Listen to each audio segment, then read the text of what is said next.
Come on in, sit back and relax. You're listening to episode 259 of the WealthTech Today podcast. And I'm your host, Craig Iskowitz, founder of Ezra Group Consulting. And this podcast features interviews, news, and analysis on the trends and best practices all around wealth management technology. My guest for this episode was Olivia Eisinger, head of advisory for Apex Fintech Solutions. Now, Olivia has been in Apex for about 4 years. And before that, she was at TD Ameritrade, where she was VP in institutional sales. And we spoke about a number of issues, areas of where I thought it was interesting to talk about what Apex is doing. The first one was the evolution of the custodial landscape and where Apex fits into it. We talked about digital hybrid advisory firms, meaning not hybrid firms as in broker-dealer affiliated, but digital hybrid where firms have robo or digital onboarding solutions. We talked about Apex's new Astra RIA platform, and Olivia was able to share with us a couple new things coming in their product roadmap. So speaking about start of day batch processing and custodial data, here at Ezra Group, we've helped our wealth management clients change custodians, add new custodians, and connect their existing custodians to dozens of other different downstream systems. And one thing they all have in common is data. And it needs to be organized, stored, and managed so you can leverage it across your business. Otherwise, you're just wasting your time. Now, when we start working with a new RIA or broker-dealer, one of the first things we do is a comprehensive data assessment.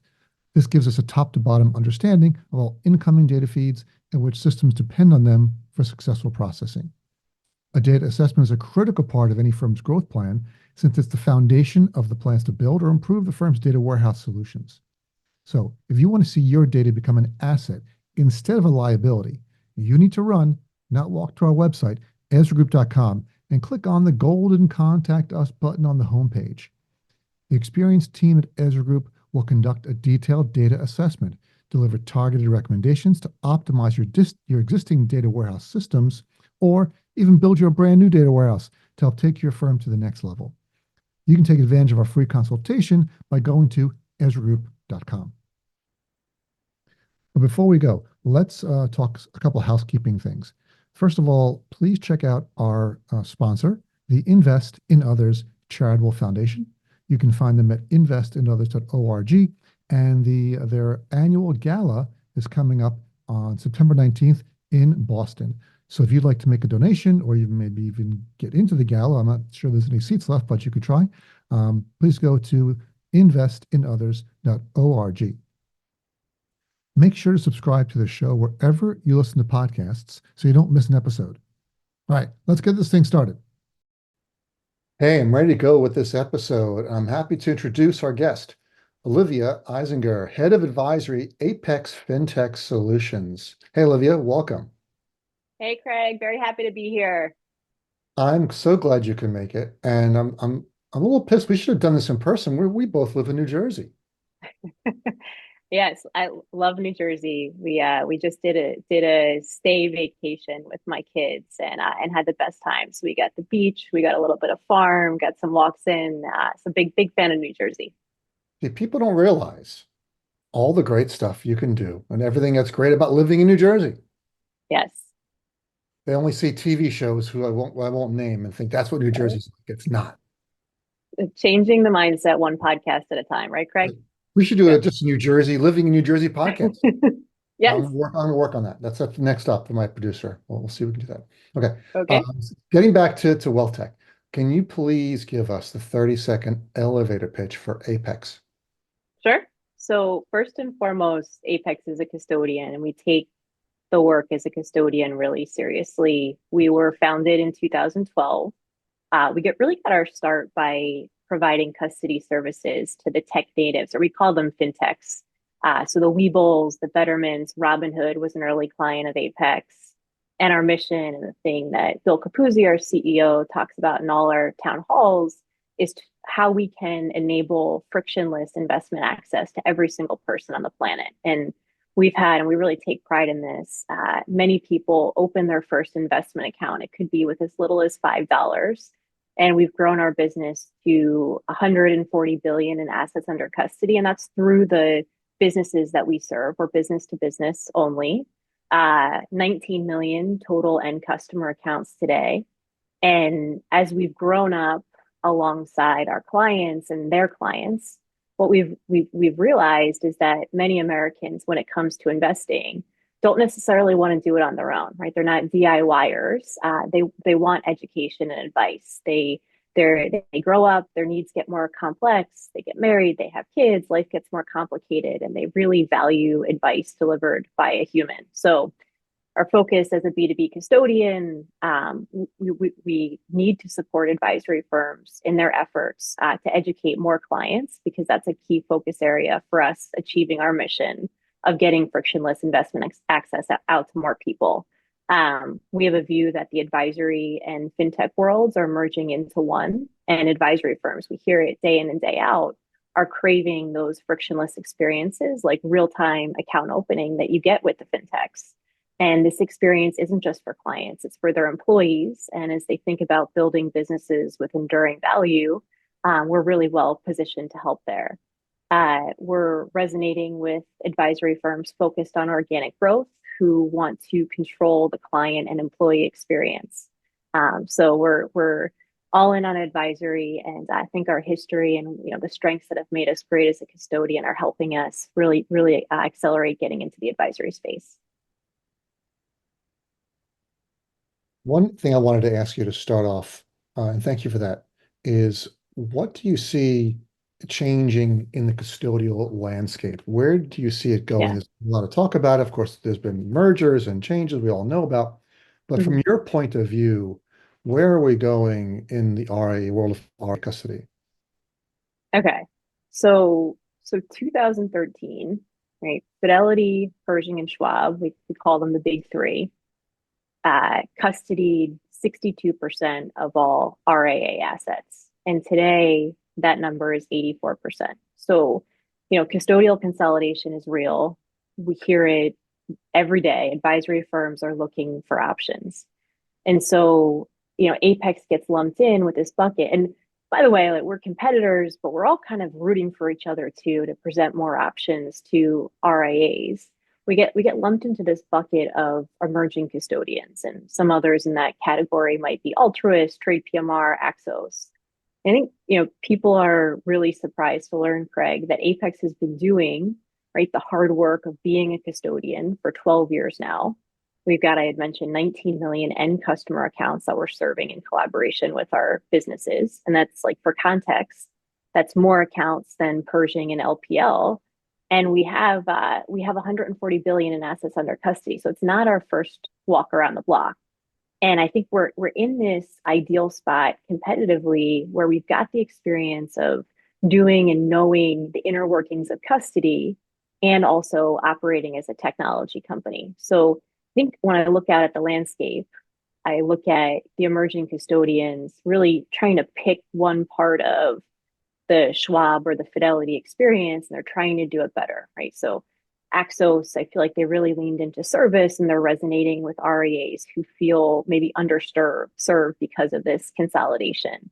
And then I look at Altruist, and they've really leaned into their own tech platform, and they're clawing their way into more of the front office to do technology better. And then I suspect they saw Trade PMR, hired Marcel, Sai, and John Patullo. With those hires, I suspect that they're bringing back open architecture and really growing out their third-party tech ecosystem.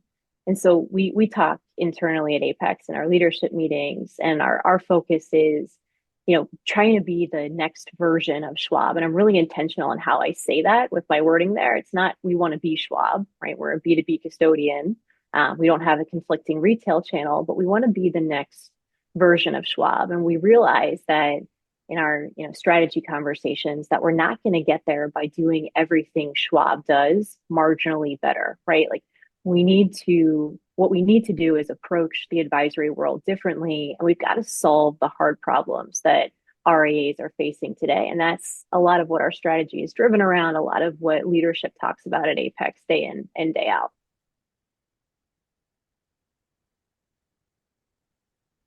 So we're talking about the big three, and then we have a lot of others, of which you are one, but you have an interesting niche that you carved out in that you have these 19 million end clients, which are B2C clients, right? So that's the firms you're working with are Mhm. working directly with them. So how does that help you deliver better service on the RIA side? Um, so like the B2B clients, Craig, that we're supporting that aren't advisors, like what have You we know, learned from them? you have, Yeah. you have a tremendous wealth of knowledge and tremendous amount of data from all these clients that most other Yeah. firms don't have. So Yeah. how are you taking that and looking at the custodial landscape? That's a differentiating solution you guys have. Well, what advantage does that give you? Yeah. I think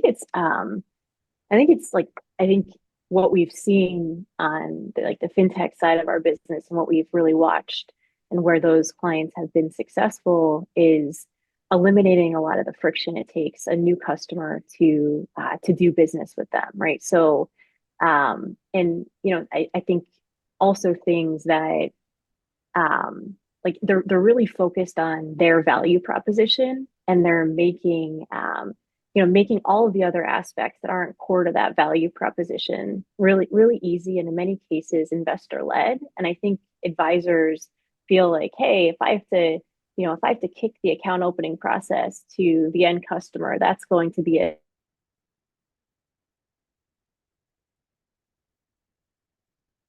a good planning and educational experience is actually what the dissatisfier is. And so with the fintechs, I mean, we watch how easy it is for them with the applications that they've built to onboard a new customer and to quickly collect the information that they need that the client can fill out from the comfort of their own home on their time, and not and not be this really cumbersome process that you see with the other custodians and more traditionally seen in the advisory space, where the end client has to come into a physical office space to walk into a stack of papers with sign here stickers and sit down with the advisor over a celebratory meeting that they've signed the client on. Here we are, we're getting started. And like that friction of coming into the office and signing this stack of paperwork just doesn't exist with the fintechs. Or if in the advisory world we're moving more towards digitization through DocuSign, but it's still it's really clunky, there's lots of errors, it's not frictionless for the client, like it is on the fintech side. So we look at that, we look at that experience. We look at how next gen with the fintechs, they really they value having information at their fingertips through end client portals and education at their fingertips, and it being more of a kind of on demand, kind of consultation with the fintech provider when they need help. And I think that advisory experience is also playing out with next gen. Like I think about how I engage with my advisor. Yeah, we have regularly scheduled planning meetings, but like I have times that, Craig, that I call my advisor like very quickly with a very specific question related to maybe it's insurance coverage, or my husband's father passed away last year and there's a very point in time question that we need answered, and how advisors can use technology to have all of the information and data about me to in an informed way answer my question on the spot very quickly and easily. So I think just to kind of restate all of that, it's the fintechs have found a way to make it really easy with low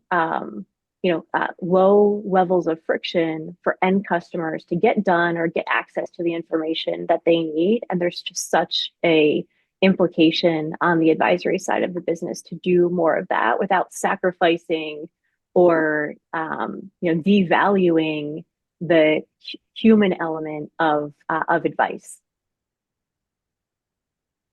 Olivia, you mentioned friction twice already. So that leads me to a survey was just recently done by another custodian, where they found two-thirds of respondents of RIAs. So they wanted more automation in new account opening and client onboarding. So it leads right up. I'm surprised it's only two-thirds. Yeah, yeah, So that leads me into my next question, which is if the automation is is reducing this friction, where are you seeing firms building in automation? What types of firms are the ones that you're seeing to be most successful? yeah. Well, I think so. A couple of things, right? advisory firms who are opening, right, like 10 to 20 accounts a year, right, or bringing on, maybe 5 new customer relationships a year, right? That automation is not as important to that advisory firm, right? Because you're Sure. only opening an account or right or moving money or doing the processing. I think that where the automation is important and firms are doing it well have to because they're growing and they're scaling so quickly and they're evolving into enterprises called a rep code, right? Like a new code for an advisor that might have been joining their business. And, the sales specialist would get like multiple emails from an advisory firm on where in the process is this rep code. And then I look at, I've got my Apple Health and I'm able to share my activity with my husband, right? Very quickly and easily. And I think like data security, very, very, very important. But, like, why do the custodians make it so difficult, right? It's a simple exercise, and I shouldn't undersimplify it. It's an exercise of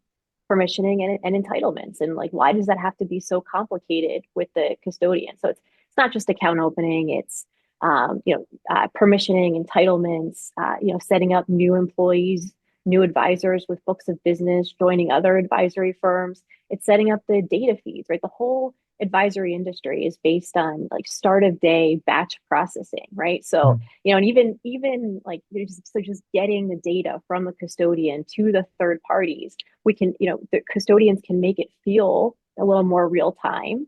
But that's why there's so many errors in the reconciliation process and the data process is because it's not based on real time. And we just did Apex just did an announcement with Apex Ascend, which is essentially, we can get into the different layers of a custodial platform. I think most people think of like, what was Veo, NetX 360, the actual custodial workstation as the custodial technology, but there are multiple layers, right, in that custodial technology. And the layer beneath what everybody sees in NetX 360 or what was Veo or Schwab Advisor Center is the books and records ledger that is responsible for getting data out to the different third parties. And why can't that be real time? Why in 2024 are we still on batch processing? I agree there 100%. You're preaching to the choir. But one thing that I think you're seeing, and I know what we're seeing as well, is that there is a growing trend of RIAs that are more of a digital hybrid, that they're combining humans plus robo advice or digital onboarding solutions. What are you seeing at Apex with these types of firms, and are they growing as fast as we hear they are? Yeah. So it's yes, and we have to, right, when I say hybrid, I have to make sure and I qualify, right? We're not talking about how the industry traditionally thinks of hybrids, right? With an RIA and a broker dealer. When we say hybrid here, it's digital hybrid. So human advisors, right, really focusing on educating, providing advice, coupled with automation and straight through processing. And when we look at that model, right, we see they reflect a small number of RIA firms, so about 1% of RIA firms, and they're controlling about 24%. And this is hybrid specifically, not robos. 24% of net flows, right? So they're really driving an outsized amount of growth in the industry, and they're having success, right? So they're really That's intentional. 1%. Okay, You said it's one 1% 1% of of firms, RIAs right, are controlling controlling 24% of 24%. flows. Yep, And that's from Tiburon? Tiburon Tiburon Research. Yep, Research? Okay, correct. Yep. got it. All right, go on. Okay. Yeah. So we are very we are big believers in the model. I'd say a couple examples of these digital hybrids. Right, you've got the Schwab retail channel. Vanguard would be an example. Facet, who is a client of Apex, also an example of these digital hybrids. And I think a lot of advisory firms right now, they say, you know what, Schwab retail does what Schwab retail does. When these clients grow up and they get access to real wealth, then they're going to come to me, right? And they're going to value my services. And I just don't think that's how the world is going to work, right? These companies, they're smart, they're getting their brands, they're getting relationships, they're establishing relationships with these customers early on in their lives. They're building brand loyalty. And I don't think that's how it's going to work in the long run. Like I think these companies are going to continue evolving their offerings as their customers' lives get more complex. And this goes back to, like, if you look at the history of Schwab, right? They started and really got going working with the industry's undesirables. And you had the wirehouses looking at Schwab saying the same thing, right? The wirehouses said, okay, when these investor and end clients and these investors, get more wealthy and they get more wealth, they're going to jump back over to the wirehouses. And that's not what happened. And Schwab became incredibly successful. So we are very hungry to work with our clients who are serving in many cases, right, next gen and mass affluent, to help advisory firms grow in those markets. And we know organic growth has been a challenge for advisory firms. So definitely an opportunity for them to create a service model and to create an offering that resonates to drive organic growth. One area that I find interesting is technology being built by custodians and how they lean into that technology. And Apex has always taken an approach, what you guys would call the transforming into a headless world, where you were very API based, at least since you revamped, right, the platform 10 years ago. You really leaned heavily into APIs, and that's done very well for you, as we mentioned earlier, with large B2C trading companies like Webull and Robinhoods took advantage of your APIs to do custody as a service. But now you decided to change and build your own RIA platform and sort of go in the opposite direction. Can you talk about why you did that and how you're approaching the advisory world differently now? Yeah. So okay, so for the for the longest time, and this one hits close to home because I was involved in a lot of these conversations in the early days of advisory at Apex. And for the longest time, we said it was our APIs that made the fintech successful. The advisory world is going to catch up, and you look at the Michael Kitcey's kind of placemat with all the third-party technologies. These wealth tech companies are going to take Apex's APIs and the custodial APIs, and they're going to continue to build out their UIs.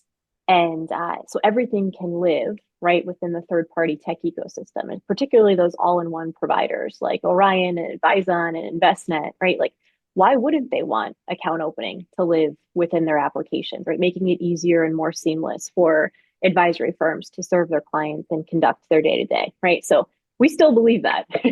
We very much still believe that the platforms are going to continue to add more functionality, making it easier for their clients.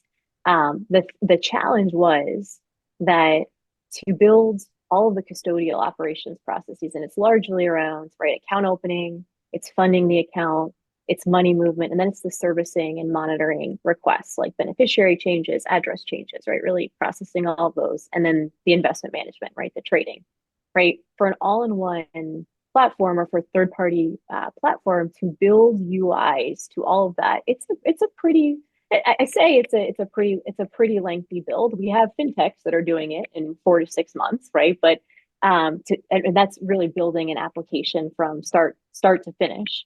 But it was taking the platforms a while to do that. And so what we said was, let's enable Astra, let's expose the custodial functionality, the operational processes that are causing so much friction at the other custodians, like account opening and money movement, into a UI that advisors can access directly and allow. I mean, there's forward-thinking firms like Advizon who have embedded most or all of that functionality within their system, so that the advisor or their client, right, doesn't have to come over to Apex. We want to be behind the scenes, but while the rest of the third-party technology ecosystem catches up, we needed to make those capabilities available through a UI. And we're being really intentional around what we enable and where we invest versus where we're going to rely on the third-party tech ecosystem, because I do believe innovation and choice there is important, and continued choice is important for advisory firms. Olivia, you hit on a pet peeve of mine, is Oh God. that the big three custodians still require the vast majority of their new account opening to switch to their website to finish the process. They're just starting to open up APIs and allow firms to build out end-to-end digital account opening, which would be frictionless because it would all exist inside the tech platform and not have to swap out, task switch, browser tab switch, whatever you want to call it, onto Mhm. the custodian's website. How do you see that as an advantage for Apex? Because you've had that for quite some time. Yeah, and it's we've gotten great feedback. I was just watching the team they were recording a meeting with a client, and they were uh, uh, using Advizon and Apex, where we've embedded that digital account opening process within Advizon. And I watched the minute and 30 seconds where they opened their first account, and it was like the whole team right had their hands Mm. up in the air. They were celebrating, right? Like, I cannot believe, right, from Advizon, the accounts open within a matter of seconds, right, as quickly as the Mm. advisor could type, right, and the client could consent. Like, that account was open, whereas this is like day long or week long processes at the other custodians. And so, you put yourself, right, and we do this, so put yourself in the advisor's shoes of, this could have been a prospect that the advisor was working on for months or years, right? Trying Mm. to gain their trust and say yes. They've articulated their value proposition, right? They've had maybe multiple meetings. They've put together some semblance of a proposed financial plan. And now, the customer says yes. And that first experience is, all right, we're going to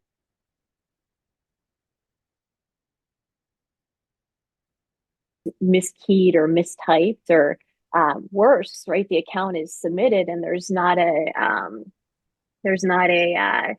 reference number or anything to check in on the status of that account. Like, just how eye-opening it was to have that account opened. I mean, we're in 2024. You think this would have happened already, Craig, but it is really resonating. And then take it a step further. You think about the third-party tech world, have account opening live where, and again, this comes back to like the advisory firm controlling the experience, have account opening live where it makes most sense for the advisor and their client, right? Is it on their website or the end client portal, right? When is it investor led, or like not having to take as much time from the advisory firm? Is it in the financial planning, platform, because you have a planning focused advisor that's leading with planning, right?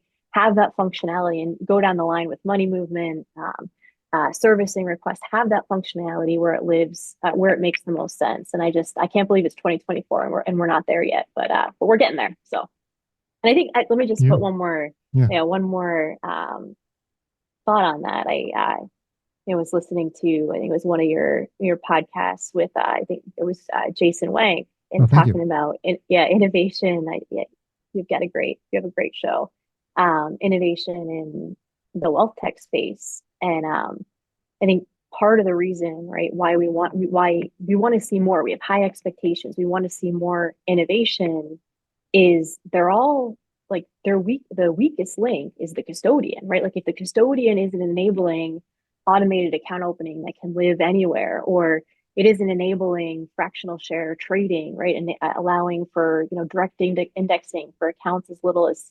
$10,000, like, it limits what the third party technology is capable of, right? If it takes if you don't have ways to instantly fund the account, right, that's a limitation on the third party technology. And so I think we've very clearly recognized our role in making and elevating those third party technology companies and creating an overall better experience for the advisor and client.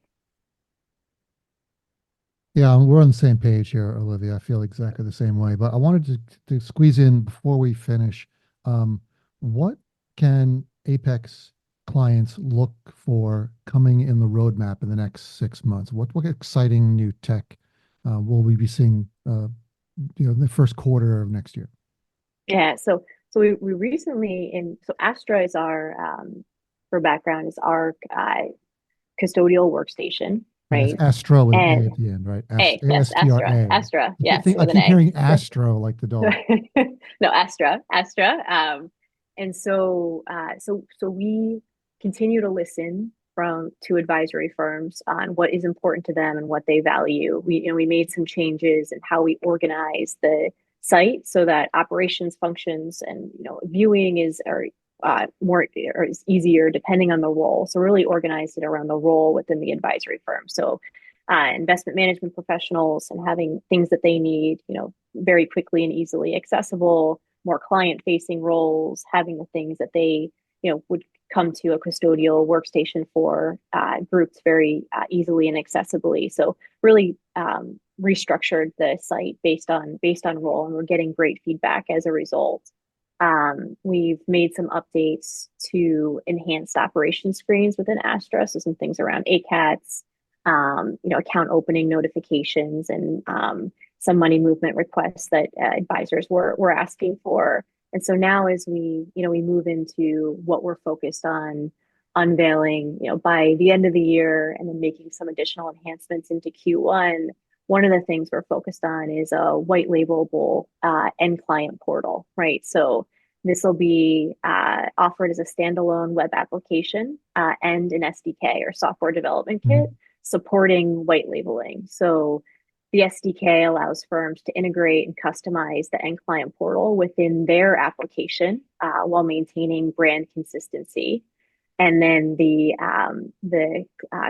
web application is built to work really well on a mobile phone, and you can save it to your phone's home screen, similar to an app. And the reason for this, and again, this kind of comes back to our Astra conversation around why we enabled Astra, is we as the custodian, we have an obligation, right, to make confirm statements, tax documents.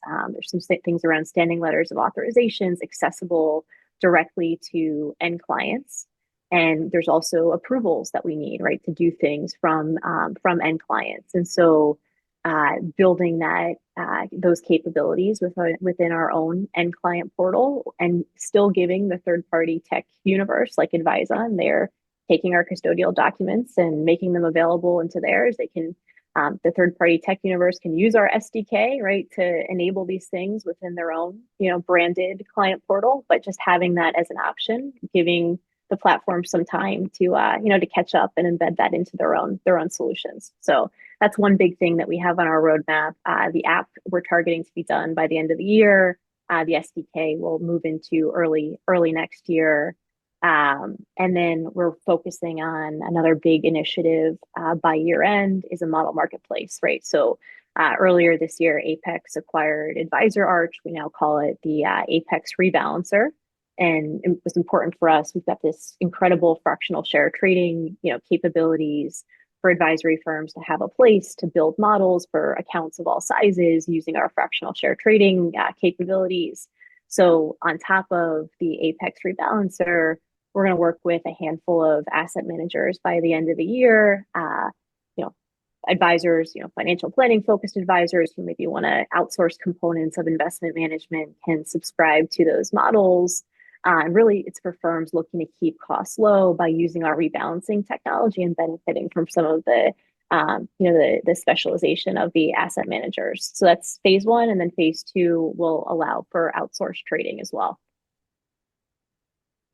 That is a lot, way more than I expected. Olivia, you guys have a tremendous amount going on.